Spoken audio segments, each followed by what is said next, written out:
역시 김학수 어학원. 여러분 안녕하세요. 오늘 여러분들과 함께 살펴볼 내용은 전교 1등도 모르는 문법. 자, 어떤 문법인지 살펴보도록 하겠습니다. 그는 그 책을 샀다. 읽을 기차에서. 그는 그 책을 샀다. 그것을 읽을 기차에서.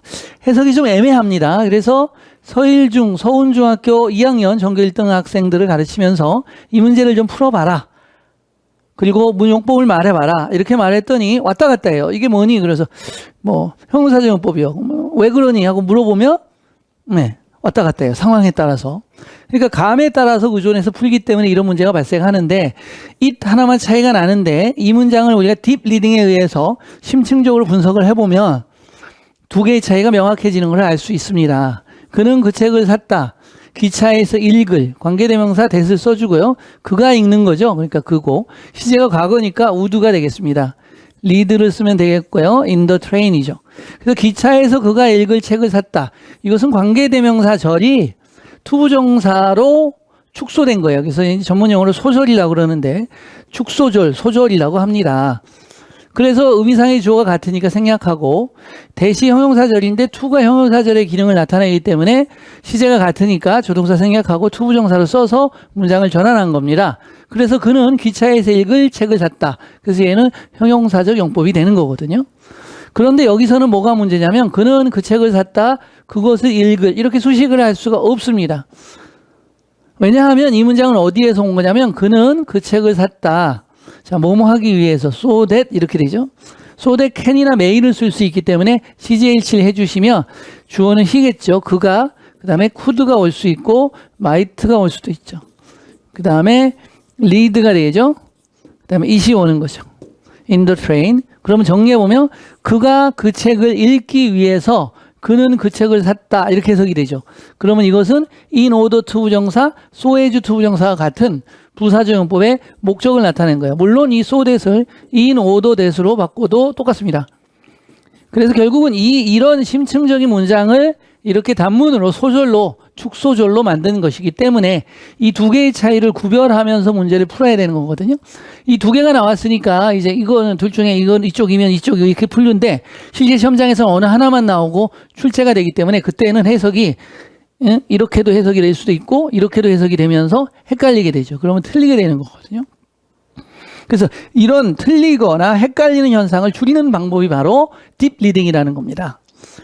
이 하나밖에 차이가 없지만 이 문장은 표면 구조와 심층 구조는 엄연히 다른 것에서 출발했기 때문에 촘스키의 이론으로 따지면 변형 생성 문법 이렇게 따지기도 합니다.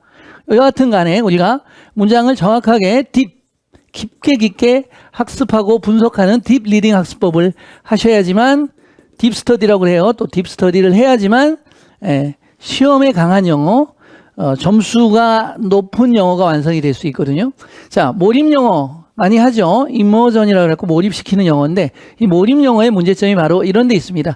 읽으면 뭔가 아는 것 같은데 정확하게 뭔가 분석이 안 되고 답이 까리까리하고 틀리면 둘 다 아는 것 같은데 실수했다고 학생들이 말은 하죠. 근데 그게 실수한 게 아니고요. 정확히 모르기 때문에 헷갈려서 틀린 것을 우리가 학생들은 그냥 실수라고 그래요. 모른다 그러는 것보다는 실수라고 그러는 것이 도덕적 책임이 덜하기 때문에 그렇죠. 그렇게. 그래서 단순한 몰입으로 가면 이런 얘기가 있습니다. 엄마 아빠가 다 어느 정도의 말하고 듣는 장애가 있어요. 그래서 말하기와 듣는 장애가 있는 부모가 있는데 정상인 아이가 태어났거든요. 그래서 얘를 언어학자들이 실험을 했습니다. TV를 틀어줬어요. TV를 매일 라디오하고 TV를 매일 틀어주고 이제 부모님하고는 소통은 수화로 했습니다. 그리고 친구나 누가 와도 다 그런 수화로 소통하는 분들만 왔거든요. 이렇게 2년, 3년을 노출을 하고 이 학생의 언어 능력을 측정을 해봤더니 수화는 100% 소통이 가능해요. 수화로. 표현을 다 할 수 있어요. 알아듣고 자기가 할 수 있고. 그런 반면에 TV는 정상적인 TV잖아요. 라디오하고. 노출이 충분히 됐죠. 많이. 그럼에도 불구하고 이 학생의 경우는 수화로는 완전한 언어 화자였지만 일상 언어로는 전혀 언어를 알아듣지도 못하고 소통을 못하더라 이런 얘기입니다. 그러니까 단순한 몰입 방식에 의한 학습 방법은 옹알이 수준에 밖에 이르지 못하고 정확한 언어 습득에 이르지 못한다라는 것을 보여주는 중요 연구 결과거든요. 그래서 공부할 때 뭐라 그러냐면 우리가 액티브 스터디 하라 이런 말 하거든요. 능동적으로 공부를 해야지 내 거가 되지 패시브하게 수동적으로 공부를 하게 되면 이건 학습 효과가 굉장히 낮다라는 거죠. 그래서 액티브 스터디에서 가장 많이 나오는 게 뭐죠? 그래서 발표식 수업이잖아요. 참관해서 능동적으로 수업하는 이런 학습을 선진국에서 많이 쓰고 있죠. 그래서 수업도 저희 학원도 마찬가지로 발표식 수업을 다 하고 있죠. 한 번 수업한 후에는 반드시 그 부분을 정확하게 해석을 발표하거나 쓰고 단어도 독해를 하고 나가면 그 독해에서 나온 단어를 다 정확하게 어떻게 하죠? 프린트아웃해서 정확히 측정하고 쓰고 품사까지 정확하게 학습을 시킵니다. 이런 철저한 학습 방법을 동원해야지만 되는 것이지 미국 교과서 원서를 읽고 몰입을 많이 하고 영어에 대한 노출 시간을 늘리는 것만으로는 완벽한 영어가 완성되지 않더라. 부분적으로 능숙해 보이지만 뭔가 허점이 많은 흔히 말하는 감에 의존해서 문제풀이하는 영어만 만들어지더라는 겁니다. 그래서 지금 현재 우리한테 중요한 건 테스트잖아요. 시험이잖아요. 시험 중심에 특히 어느 시험?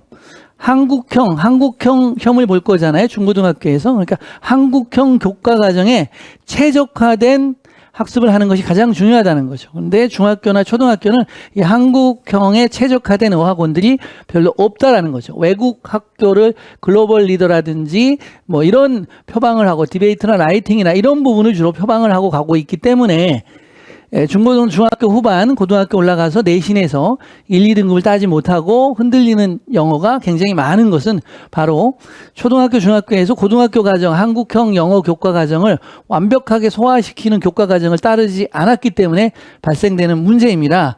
그래서 다시 한번 말하지만 테스트 영어 중심의 입시 영어라고 단지 이렇게 폄하할 것이 아니라 정확하게 아는 영어는 시험에서도 통하는 영어죠.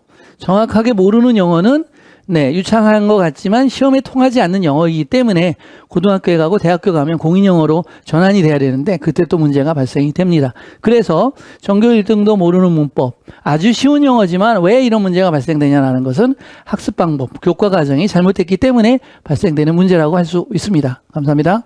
역시 김학수 어학원